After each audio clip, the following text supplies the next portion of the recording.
ಇವತ್ತು 18 kilometre okay, ನಾನು ನಮ್ಮೆಲ್ಲ ಜನ ಇಲ್ಲಿನ ಬೆಂಗಳೂರು ಜನ ನಾವು ಓಕೆ ಮಾಡ್ತೀವಿ, ಒಪ್ಕೊಂತೀವಿ ನಾವು. ನಿಮ್ಗೆ 18 ಕಿಲೋಮೀಟರ್ ಟನಲ್ ರೋಡ್ ಮಾಡಿಬಿಟ್ರೆ ಬೆಂಗಳೂರು ಟ್ರಾಫಿಕ್ ಎಲ್ಲ ಕ್ಲಿಯರ್ ಆಗ್ತೈತೆ ಅಂದ್ರೆ ಮಾಡಿ ದಯವಿಟ್ಟು. ನಾವು ಅಭಿವೃದ್ಧಿಗೆ ವಿರೋಧಿಗಳಲ್ಲ, ನಾವ್ಯಾರೂ ಅಭಿವೃದ್ಧಿಯ ವಿರೋಧಿಗಳಲ್ಲ.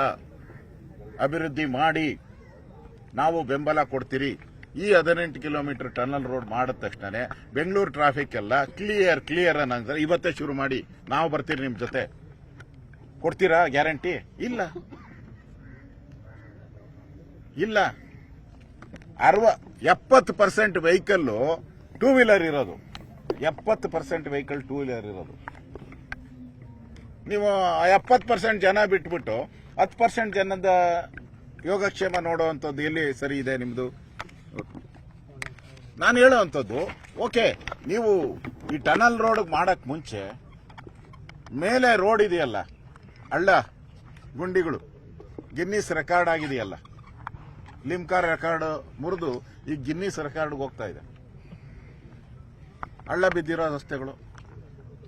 ಟನಲ್ ರೋಡ್ ಮಾಡಕ್ ಮುಂಚೆ ಮೇಲಿನ ರೋಡ್ ಕಣ್ಣು ಕಾಣೋದನ್ನ ಮಾಡೋದು ಬಿಟ್ಬಿಟ್ಟು ಕಣ್ಣು ಕಾಣದೇ ಇರೋ ಟನಲ್ಗೆ ಹೋಗ್ತಾ ಇದ್ದೀರಾ. ಕಣ್ಣು ಕಾಣೋ ಅಂತ ಮೇಲೆ ಗುಂಡಿಗಳನ್ನ ಬಿಟ್ಬಿಟ್ಟು ಕಣ್ಣು ಕಾಣದೇ ಇರೋ ಟನಲ್ ಅಲ್ಲಿ ಗುಂಡಿಗಳು ಹುಡುಕಕ್ ಹೋಗ್ತಾ ಇದ್ದೀರಲ್ಲ. ನನ್ಗನ್ಸುತ್ತೆ ಮೇಲೆ ಇರೋ ಗುಂಡಿಗೂ ಈ ಕೆಳಗಡೆ ಕೊರಿತಾ ಇರೋ ಗುಂಡಿಗೂ ಏನನ್ನ ಕನೆಕ್ಷನ್ ಕೊಡ್ತೀರಾ ನೀವು? ಕನೆಕ್ಷನ್ ಕೊಡ್ತಿದ್ದೀರಾ ನೀವು? ಮುಖ್ಯಮಂತ್ರಿ ಏನ್ ಹೇಳಿದ್ರು? 1 ವಾರದಲ್ಲೇ ಎಲ್ಲ ಗುಂಡಿಗಳನ್ನ ಮುಚ್ಚಾಕ್ತೀರಿ ಅಂತ ಹೇಳಿದ್ರು. ಇದು ಕಡೆ ವಾರ್ನಿಂಗ್, ಕಾರ್ಪೊರೇಷನ್ಗೆ ಕಡೆ ವಾರ್ನಿಂಗ್ ಅಂದ್ರು. ನೆನ್ನೆ ಕೇಳಿದ್ರೆ ಹೋಗಿ ಡಿ ಕೆ ಶಿವಕುಮಾರ್ ಕೇಳ್ರಿ ಅಂತಾರೆ.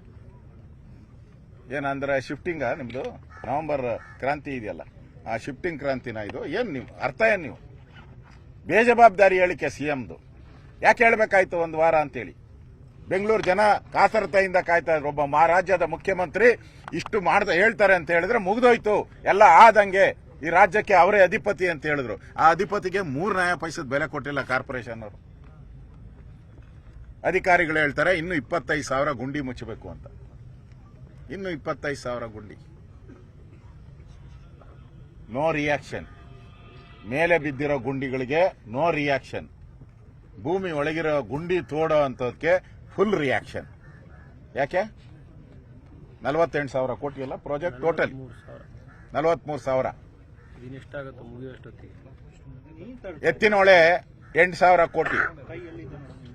ಎತ್ತಿನ ಹೊಳೆ 8,000 ಕೋಟಿ. ಈಗ ಅದು 28,000 ಕೋಟಿ ಆಗಿದೆ. ಮುಂದೆ ಅದು 48,000 ಕೋಟಿಗೆ ಹೋಗ್ತೈತೆ. ಇನ್ನು ಪ್ರಾಜೆಕ್ಟ್ ಅಂತೂ ಕಂಪ್ಲೀಟ್ ಆಗಿಲ್ಲ. ನೀವು ಯಾವುದೇ ಫ್ಲೈಓವರ್ ಮಾಡಿ, ಅಂಡರ್ ಪಾಸ್ಗಳು ಮಾಡಿ, 18 ತಿಂಗಳು ಎಲ್ಲದಕ್ಕೂ ಅನುಮತಿ ಇರೋದು.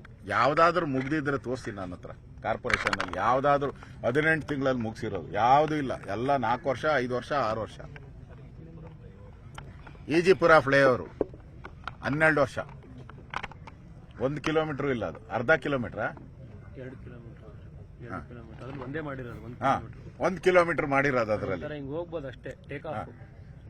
ಈಜಿಪುರದ್ದು 10 ವರ್ಷ ಆಗೋಯ್ತು. ಅದು ಮೇಲೆ ಭೂಮಿ ಮೇಲೆ ಮಾಡಕ್ಕೆ ನಿಮ್ ಕೈಲಿ 10 ವರ್ಷ ಆತೈತೆ ಅಂದ್ರೆ, ಭೂಮಿ ಒಳಗಡೆ ಮಾಡಕ್ಕೆ ನಿಮ್ಗೆ 200 ವರ್ಷ ದಾಟ್ರೂ ಆಗಲ್ಲ. ನಾವ್ಯಾರು ನೋಡಂಗಿಲ್ಲ ಈ ಟನಲ್ ರಸ್ತೆನ, ನಾವ್ಯಾರು ನೋಡಂಗಿಲ್ಲ. ನೆಕ್ಸ್ಟ್ ಜನರೇಷನ್ ಅವ್ರು ನೋಡ್ಬೇಕಷ್ಟೇ ಈ ಟನಲ್ ರಸ್ತೆ. ಮರಿ ಮಕ್ಕಳು ನೋಡ್ಬೇಕು. ಇವತ್ತು ಈಗಾಗಲೇ ಗ್ಯಾರಂಟಿ ಯೋಜನೆಗಳಿಂದ ಆರ್ಥಿಕ ಪರಿಸ್ಥಿತಿ ಕುಸಿದೋಗಿದೆ. ನೀವು ಮತ್ತೆ ಈ ತರದ ಪ್ರೋಗ್ರಾಮ್ ಮಾಡೋದ್ರಿಂದ ಇವತ್ತು ಬೆಂಗಳೂರಿನ ಪರಿಸ್ಥಿತಿ ಏನಾಗ್ಬೋದು ಅನ್ನೋದಕ್ಕೆ ಯೋಚನೆ ಮಾಡಬೇಕು. ಬೆಂಗಳೂರು ಜನ ಯೋಚನೆ ಮಾಡ್ತಾ ಇದ್ದಾರೆ. ಈ ಟನಲ್ ರೋಡ್ ರಸ್ತೆಗೆ ನಾವು ಲೆಕ್ಕ ಮಾಡಿದ್ರಿ, 1 ತಿಂಗಳಿಗೆ ಅವನು ಟನಲ್ ರೋಡಲ್ಲಿ ಟ್ರಾವೆಲ್ ಮಾಡಿದ್ರೆ ಅವನು 16,000ದಿಂದ 18,000 ರೂಪಾಯಿ ಕಟ್ಟಬೇಕು ತಿಂಗಳಿಗೆ. ಭಾನುವಾರ ಹೋಗ್ಲಿಲ್ಲ ಅಂದ್ರೆ, ಭಾನುವಾರ ಹೋಗಿಲ್ಲ ಭಾನುವಾರನೂ ಹೋದ ಅಂದ್ರೆ 20,000. ಭಾನುವಾರನೂ ಟ್ರಾವೆಲ್ ಮಾಡ್ತೀನಿ ನಾನು, ಶನಿವಾರನೂ ಟ್ರಾವೆಲ್ ಮಾಡ್ತೀನಿ ಅಂದ್ರೆ 20,000 ಕೊಡ್ಬೇಕು ಅವನು ತಿಂಗಳಿಗೆ. ಅಷ್ಟು ಕಟ್ಬಿಟ್ರೆ ಒಂದು ಇದ್ರ ಕಾರ್, ಬೆನ್ಸ್ ಕಾರೇ ಬಂದ್ಬಿಡ್ತೈತೆ. ಈ ಲೋನ್ ಕಟ್ಬಿಟ್ರೆ ಅದು EMI ಕಟ್ಬಿಟ್ರೆ ಹೊಸ ಕಾರೇ ಬಂದ್ಬಿಡ್ತೈತೆ ಸರ್. ಹೋಮ್ ಲೋನ್ ತಗೊಂಡು ಮನೆ ಕಟ್ಬಿಡ್ಬೋದು. ಆರಾಮ್ಸೆ 20,000 ರೂಪಾಯಿ ತಿಂಗಳು ಕಟ್ತೀನಿ ಅಂದ್ರೆ ಒಳ್ಳೆ ವಿಲ್ಲಾ ಬಂದ್ಬಿಡುತ್ತೆ ನಿಮ್ಗೆ. ತ್ರಿಬಲ್ ಬೆಡ್ರೂಮ್ ವಿಲ್ಲಾ ಬಂದ್ಬಿಡುತ್ತೆ ಒಟ್ಟು ಆರಾಮ್ಸೆ ನಿಮ್ಗೆ. ಯಾರು ಮಾಡ್ತಾರೆ ಇದು? 20,000 ರೂಪಾಯಿ ಕೊಟ್ಟು ಯಾರು ಹೋಗುವಂತವ್ರು ಯಾರಿದ್ದಾರೆ? ಮತ್ತೆ ನಮ್ಮ ಅಶ್ವಥ್ ನಾರಾಯಣ ಅವರು ನಿನ್ನೆಯಿಂದ ನನಗೆ ನಿರಂತರವಾಗಿ ಕಾಲ್ ಮೇಲೆ ರಿಂಗ್ ಆಗ್ತಾನೆ ಇದೆ ಟೋನು ಇದು ಅಂತ. ಅಣ್ಣ ನನ್ಗೆ ಮಲ್ಲೇಶ್ವರದಲ್ಲಿ ಔಟ್ಲೆಟ್ ಕೊಟ್ಬಿಟ್ಟಿದ್ದಾರೆ, ಇನ್ಲೆಟ್ ಕೊಟ್ಬಿಟ್ಟಿದ್ದಾರೆ. ಈಗ ನಾವು ಪೂರ್ತಿ ಟ್ರಾಫಿಕ್ ಸ್ಯಾಂಕಿ ಕೆರೆ ಸರ್ ಕೆರೆ ಹತ್ರ ಸ್ಯಾಂಕಿ ಕೆರೆ ಹತ್ರ ಕೊಟ್ಟಿದ್ದಾರೆ. ದಕ್ಷಿಣದಲ್ಲಿ ಲಾಲ್ಬಾಗ್, ಉತ್ತರದಲ್ಲಿ ಸ್ಯಾಂಕಿ. ದಕ್ಷಿಣದಲ್ಲಿ ಲಾಲ್ಬಾಗ್ ಕೆರೆ ಮುಳುಗ್ತೈತೆ. ಪಾಪ ಸ್ಯಾಂಕಿ ಕೆರೆನ ಬಹಳ ಅಭಿವೃದ್ಧಿ ಮಾಡಿದ್ದಾರೆ. ಅಲ್ಲಿ ಏನ್ ಸಾವಿರಾರು ಜನ ವಾಕ್ ಮಾಡ್ತಾರೆ ಅಲ್ಲಿ ಆ ಟ್ಯಾಂಕ್ ಹತ್ರನೇ ಬಂಡ್ ಹತ್ರ ಔಟ್ಲೆಟ್ ಇನ್ಲೆಟ್ ಬಂದಿದೆ. ಈಗಲೇ ಅಲ್ಲಿ ಆ ರೋಡ್ ಮಾಡಕ್ಕೆ ಕಳೆದ 10 ವರ್ಷದಿಂದ ಟ್ರೈ ಮಾಡ್ತಾ ಇದ್ರಿ. ಕೋರ್ಟಿಂದ ಸ್ಟೇ ಇದ್ದು ಸ್ಕೂಲ್ ಹತ್ರ ಸ್ಟೆಲಾ ಮೇರಿಸ್ ಸ್ಕೂಲ್ ಆಗ್ತಾನೆ ಇಲ್ಲ. ರೋಡ್ ಅಲ್ಲಿ ಇರೋ ರೋಡ್ನೇ ಮಾಡಕ್ಕೆ ಆಗ್ತಾನೆ ಇಲ್ಲ. ಕೋರ್ಟ್ ಸ್ಟೇ ತಂದು ಆಗಿದೆ. ಇನ್ನ ನೀವು ಔಟ್ಲೆಟ್ ಇನ್ಲೆಟ್ ಮಾಡಿದ್ರೆ ಮಲ್ಲೇಶ್ವರದ ಕತೆ ಏನು? ಇವರೇ ಪ್ರತಿಭಟನೆ ಮಾಡಿ ಇವರೇ ಪ್ರತಿಭಟನೆ, ಕಾಂಗ್ರೆಸ್ ಅವರೇ ಪ್ರತಿಭಟನೆ ಮಾಡಿ ರೋಡ್ಗೆ ಸ್ಟಾಪ್ ಮಾಡಿದ್ದಾರೆ. ಇಲ್ಲಿ ಇವಾಗ ಹೆಂಗ್ ಮಾಡ್ತಾರ ಅಲ್ಲಿ?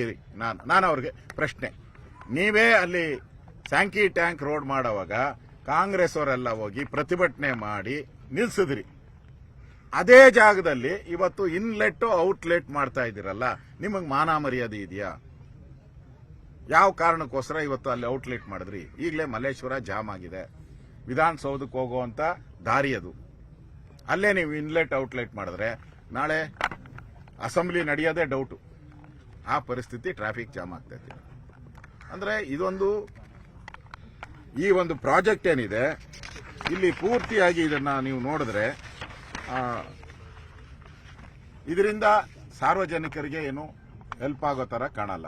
ಇದು ಲಾಲ್ಬಾಗಿಂದ ಹಿಡಿದು ಹೆಬ್ಬಾಳದವರೆಗೂ ಮಾಡ್ತಾ ಇರೋ ಪ್ರಾಜೆಕ್ಟ್. ನಾನು ಕೇಳಿದೆ, ಈಗ ಇನ್ಲೆಟ್ ಔಟ್ಲೆಟ್ ಮಾಡ್ತಾರಲ್ಲ, ಅದನ್ನ ಅಕ್ವಿಜೇಷನ್ ಮಾಡಿದಾರಾ?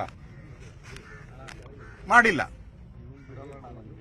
ಅಲ್ಲಿ ಇನ್ಲೆಟ್ ಔಟ್ಲೆಟ್ ಅಕ್ವಿಜೇಷನ್ನೇ ಮಾಡಿಲ್ಲ. ಇನ್ನ ಅಲ್ಲಿ ಅಕ್ವಿಜೇಷನ್ ಆಗೋದು ಯಾವಾಗ? ಅವ್ರು ಕೋರ್ಟ್ಗೆ ಹೋದ್ರೆ ಅದೊಂದು 5 ವರ್ಷ 10 ವರ್ಷ ಕೇಸ್ ನಡೀತೈತೆ. ಯಾಕಂದ್ರೆ ಈಗ ನಾವು ನೋಡ್ತಾ ಇದ್ದೀರಿ ಇದ್ರ ಹತ್ರ, ಆ ಪಿಣ್ಯದ ಹತ್ರ ಅಂಡರ್ ಪಾಸ್ ಮಾಡ್ತಾ ಇದಾರಲ್ಲ, ಪಿಣ್ಯ ಅದು ಯಾವುದು ರಾಜ್ಕುಮಾರ್ ಸಮಾಧಿ ಹತ್ರ, ಮಹಾಲಕ್ಷ್ಮಿ ಲೇಔಟ್ ಹತ್ರ 10 ವರ್ಷದಿಂದ ಕೇಸ್ ನಡೀತಾ ಇದೆ. ಅಂಡರ್ ಪಾಸ್ ಅರ್ಧ ಮಾಡ್ಬಿಟ್ಟಿದ್ದಾರೆ. ಅಂಡರ್ ಪಾಸ್ ಮಾಡಕ್ಕಾಗ್ತಾನೆ ಇಲ್ಲ, ಕೋರ್ಟ್ ಸ್ಟೇ ಇರೋದ್ರಿಂದ. ಈಗ ನೀವು ಟನಲ್ ಏನೋ DK ಶಿವಕುಮಾರ್ ತಂದು ಅದೇನೋ ಮಿಷನರಿ ಎಲ್ಲ ಜರ್ಮನಿಂದ ಬರ್ಬೇಕಂತೆ, ತಗೊಂಬಂದ್ಬಿಡ್ತೀರಾ, ಇಲ್ಲಿ ತಂದು ಇಟ್ಬಿಡ್ತೀರಾ ಅಷ್ಟೇ. ಅಷ್ಟೊತ್ತು ನಿಮ್ ಸರ್ಕಾರ ಹೊಟ್ಟೋಗಿರ್ತತೆ. ಈಗ ಅದು ಬರಕ್ಕೆ 16 ತಿಂಗಳೇನು ಅಂತಂದ್ರು. ಬಟ್ 40 ತಿಂಗಳು ಮುಗಿಸ್ಬಿಡ್ತಾರಂತೆ ಸರ್. ಅದು ಮೊದಲು ಚೈನಾ ಆಗಿದ್ರು, ಚೈನಾದಿಂದ ಆಗ್ತಾ ಇಲ್ಲ ತರಕ್ಕೆ. ಈಗ ಜರ್ಮನಿಂದ ತರಬೇಕು. ಇವ್ರು ದುಡ್ಡು ಕೊಟ್ಟು ಅವ್ರು ತಯಾರು ಮಾಡಕ್ ಶುರು ಮಾಡಿ ಅಲ್ಲಿಂದ ಇಲ್ಲಿ ಬಂದು ಇಲ್ಲಿ ಫಿಟ್ ಆಗ್ಬೇಕಾದ್ರೆ ಇವ್ರ ಸರ್ಕಾರನೇ ಇರಲ್ಲ. ಅಷ್ಟರಲ್ಲಿ 16 ತಿಂಗಳು ಸರ್ಕಾರನೇ ಇರಲ್ಲ. ನಿರ್ಭೀತ, ನಿಷ್ಪಕ್ಷಪಾತ, ವಿಶ್ವಾಸಾರ್ಹ ಸುದ್ದಿಗಳಿಗೆ ಮತ್ತೊಂದು ಹೆಸರಾಗಿರುವ ನ್ಯೂಸ್ 18 ಕನ್ನಡ ಈಗ ಆಪ್ನಲ್ಲೂ ಲಭ್ಯವಿದೆ. ದಯವಿಟ್ಟು ಇಲ್ಲಿರುವ QR ಕೋಡ್ ಸ್ಕ್ಯಾನ್ ಮಾಡಿಕೊಂಡು ಆಪ್ ಡೌನ್ಲೋಡ್ ಮಾಡೋದಕ್ಕೆ ಮರಿಬೇಡಿ. ನಿಮ್ಮ ಬೆಂಬಲ ಹೀಗೆ ಸದಾ ನಮ್ಮೊಂದಿಗಿರಲಿ. ಧನ್ಯವಾದ.